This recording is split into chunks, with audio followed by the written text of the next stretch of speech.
Latif, if we go back just a few months, when the tensions across this region escalated, everybody had the same question in their mind. What's going to happen to the Dubai real estate market? Many people thought that the investors would run away. Many thought that the developers would start offering massive discounts. In fact, some even thought that a serious slowdown is on the cards. Well, honestly, Ankit, I don't want people to think that way. But obviously, when you hear words like war, conflict, oil prices going up, straits getting closed, airspace getting closed, the natural reaction is fear. People start to think whether they can wait for some time, is it the right time to invest, whether the market will get distressed. Right. But now that we have spent a little time looking at what's going on in the market, we can finally ask the right question. Not what people believed would happen, but what actually happened in reality.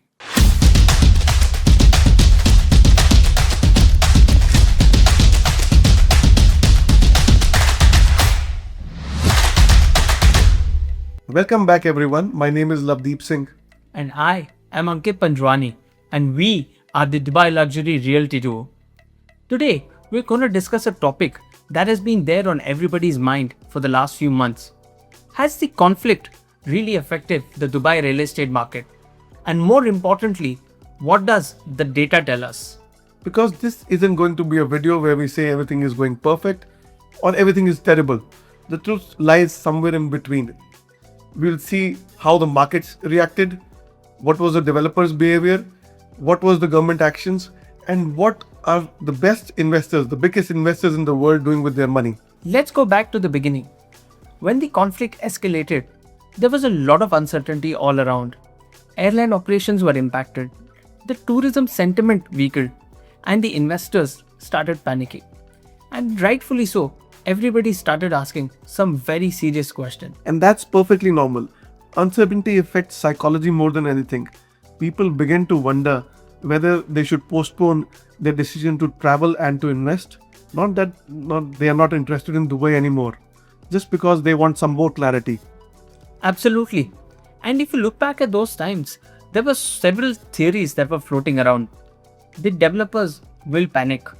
The market would crash. Distressed deals are coming. The foreign investors would leave the market. And that the transaction volumes will collapse. Some people even believe that this may be another major crisis, and they were not at all irrational in thinking that way. This is because global events have certainly affected markets. The global financial crisis did it, the pandemic did it, and people thought that this might be another such moment. But here is where it gets interesting. Uncertainty and collapse are two very different things. And when we move ahead from expectation towards reality, the story becomes a lot more nuanced. Now let's be fair, there was an impact and no one can deny it. Tourism sentiment took a hit, airport operations, air traffic saw disruptions for a period of time, and the investors went into wait and watch period. So yes, the market did feel the effects. But I think the important distinction is to understand the fact that collapse and structural damage are two very different things. Yes, there was a lot of uncertainty, but the economy of Dubai did not come to a standstill. Businesses did not shut down. Construction continued, and developers continued launching new projects. Life went on. And what impressed me personally is that UAE started to adapt very quickly. It doesn't wait for problems to become crisis, and that's what it has shown consistently over the years. And it starts to prepare for the solutions immediately. A great example of that is the expansion of the Habshan Fujairah oil pipeline. The project has been expedited with scheduled completion for 2027. Now, most people know about the Strait of Hormuz and how strategically important it is. But what many people don't realize is that this oil pipeline strategically bypasses the Strait of Hormuz. And during times like these, that importance becomes even greater. With this expansion, UAE will be able to export more than half of its daily oil production through this facility by completely bypassing the Strait of Hormuz. And another important development has been the Green Corridor initiative between Dubai and Oman. Now this initiative facilitates easy and quick import and export of goods between UAE and Oman, and also the transit of goods through Omani ports, completely bypassing the Strait of Hormuz. Now, why is this important? Because supply chain matters, trade routes matter, connectivity matters. And right now, at this moment, cooperating with the neighbors improves resilience and reduces the pressure. Absolutely. And that's what the bigger story is. The impact was real, but the adaptation was even faster. And that's why we did not have the kind of structural breakdown that many people feared. And if you look around Dubai today, businesses are going on, cranes are working, communities are expanding, developers are coming up with the new launches, and people are still buying them. So, in all this uncertainty, also, the underlying engine of the city was working. Yes, and that brings us to the biggest indicator of confidence in this market. Not what the people are saying, but what the developers are doing. Because if someone understands this market deeply, it's these big corporations that have invested billions of dirhams into this market. You know, Rati, when market faces uncertainty, there is something that I always do. Not hear what the people are saying, but look at what the bigger players are doing. Because actions speak louder than headlines. When you look at master developers such as Emar, Nakhil, and Miras, as well as the big private developers such as Soba, Damak, Danube, and Bengati, something interesting stands out. They haven't fundamentally changed their strategy as such. And Ankit, that's important because they are not small companies operating from the sense of urgency. They are large organizations with strong balance sheets, massive land banks, billions of dirhams as cash reserves, and long-term master plans. Their vision is not confined to 2 months or 2 quarters. They are seeing where Dubai will be in 5, 10 years and even beyond it. Another point that often gets overlooked is the fact that these developers have thousands of customers who have invested into their projects. People have trusted them with their money, and therefore, maintaining pricing discipline is not just about selling new inventory. It's also about preserving the confidence of the existing homeowners and investors, because consistency matters. Absolutely, Ankit. Let's not forget the reality. The reality is that construction costs have gone up, logistics costs, material costs, labor costs, and the land prices have also risen over the past few years. And the developers are right now operating at a very different cost environment as compared to what it was a few years back. Rightfully said, which means the developers are not dealing with the same equation that they were dealing with a few years ago. They are selling into a different world where the operating costs have risen significantly.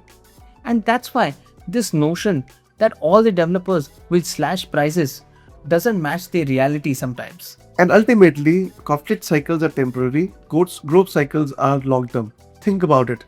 Developers, whatever they are selling right now, will get handed over by 2029, 2030, 2031.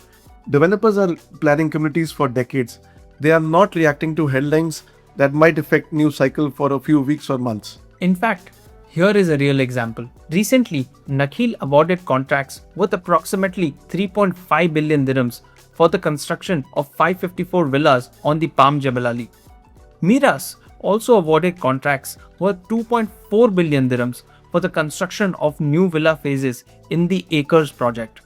And that's significant because companies don't commit billions of dirhams into construction if they are worried about the next 90 days. And that's not all. Infrastructure contracts of major projects are still progressing, and that reinforces one thing: people who are building Dubai are still building Dubai. Now let's move away from opinions and emotions and look at the data, because numbers don't have any feelings, and they also usually tell the balanced story. Starting with January, the market recorded around 17,500 transactions worth 72 billion dirhams.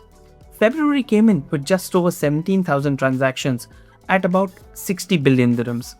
March softened to around 13,200 transactions worth 42 billion dirhams. April recovered slightly to over 14,000 transactions at 48 billion dirhams. And May, by the way, we just had 3 working weeks, we saw roughly 10,280 transactions worth 29.8 billion dirhams. And now, let's be objective. The activities slowed down and the transaction values reduced. And there is no point in pretending otherwise. The data clearly shows a softer market when being compared to the beginning of the year. But here is the catch. May was effectively a 3-week month because the last week of May was effectively Eid holidays and no transactions took place during that period. Comparing a month that is dealing with post-conflict hangover and just 3 working weeks to the month of January, which by the way was Dubai's all-time highest record in terms of number of transactions and value, well, that simply isn't a fair comparison. But this is where the story becomes fascinating. While the volume softened, something interesting was happening inside the market. Off-plan continued dominating transactions. As uncertainty increased, off-plan participation actually increased.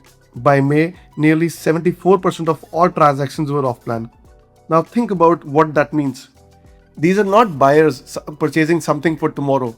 These are people who are committing their capital for something that is going to get completed in years from now. Exactly.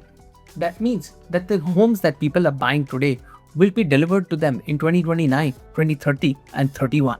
Which means that they are effectively making a bet on Dubai's future and not just focusing on what the headlines are saying today. Well, if you talk about the secondary markets, depending on the seller's situation, you're definitely getting some discounted deals, but not distressed ones, just as most of the investors were expecting.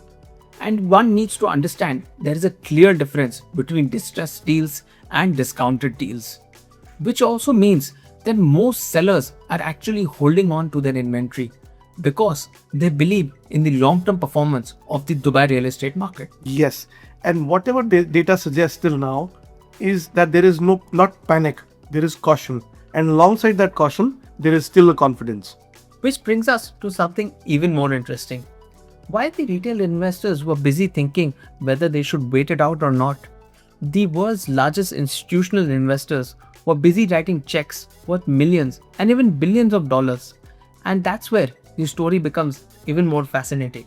Absolutely, because smart money just doesn't look into the next 3 months. Institutional money thinks in decades.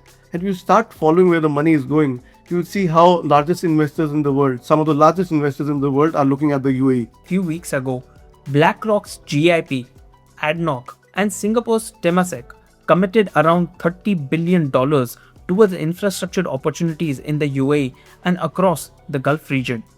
$30 billion, that's no short-term trade, that's long-term capital. And the people writing those checks are not thinking about the next month's headline. They are thinking about where this country will be in 10 or 20 years from now. And that's not all. Back in February, BlackRock invested $400 million in Positive Zero. That means they are investing in sustainability, energy transition, and future economy of this region. Also, Blackstone committed $250 million into an Abu Dhabi headquartered fintech and payment platform. Not just that, Gymnation secured $100 million in funding from BlackRock to expand its operations across the GCC. All of this indicates just one thing, that's the institutional investors are believing in the long-term performance of this region. And I think that raises an interesting question, Ankit. If large institutions are investing in the UAE, then why are some individual investors overly cautious? Because ultimately money follows opportunity, and large institutional money looks beyond, far beyond than short-term uncertainty. Exactly, Navdeep. And here's the point which many people often overlook. While the news headlines were focused on the conflict, Dubai continued planning for growth. The government did not suddenly stop investing. Infrastructure projects continued, and the master plans did not change. In fact, Dubai continues to make such policies that make the city more attractive for investors and residents. There have been continued efforts to improve residency pathway and attract global capital. The expansion of Al Maktoum Airport is rapidly continuing and scheduled to become the biggest airport in the world. And perhaps one of the most exciting developments is the announcement of Gold Line Metro in Dubai. 34 billion dirhams worth of project which will connect 15 strategic districts along Dubai and also integrate with other metro lines. Infrastructure creates connectivity. Connectivity creates demand, and demand drives up values. A city that is preparing for a decline does not build new infrastructure, but a city that is preparing for growth does so. And which brings us to another point that really caught my attention. Major developers are awarding contracts worth billions of dirhams for the construction of their projects, and they are launching new projects as well. So that means they are building for decades. Which brings us to perhaps the most overlooked risk and opportunity in the current market. Most investors are asking one question: will the prices fall? But a very few investors are asking another question: what if the prices don't fall? What if the costs continue to rise? Exactly. If the supply chains are under constant pressure, that will mean that construction costs will go higher, the material cost, the shipping cost, and in fact the insurances will also become expensive. Contractors will face higher costs, and which will certainly affect the future launch prices of the developers. We have seen this movie before. During COVID, there were logistical disruptions and construction costs rose significantly, and therefore the developers had to reprice their future launches. So history tells us that disruption doesn't always mean lower prices. It can also mean higher replacement costs. Here's another trend people are not paying attention to. Several currencies have experienced significant devaluation pressures, and for investors in those countries, preserving wealth becomes extremely important. Dubai real estate gives investors something really valuable: dollar exposure, a hard asset, diversification, and hedge against currency depreciation. Which is why we continue to see a lot of capital coming into Dubai from all over the world. So ironically, while some investors are waiting for the prices to fall, other investors are investing in Dubai and protecting their wealth. And that's why markets are really fascinating, because different people look at it from a different perspective. So has the conflict really affected Dubai real estate market? The simple answer is yes, and no one should deny it. Travel got disrupted, tourism was affected, sale transactions softened, and the sentiment was cautious. But at the same time, the market demonstrated something really important: resilience. Major developers stayed their course. Institutional money kept flowing into the UAE. Infrastructure projects did not stop, and the government's policies remained growth oriented. And the offline demand was remarkably strong. The story isn't that Dubai avoided a storm. The story is how quickly it adapted. And perhaps that has been the biggest strength of Dubai throughout the years. And that's our take on the market. If you found this discussion useful, please support us by subscribing to our channel. Please also like our video and share it with someone who may find this useful. If you are looking for best investment opportunities in this current market scenario, feel free to contact us on the details mentioned below, and we'll be more than happy to book a private consultation. Thank you for watching. We'll see you soon in our next episode. Thank you.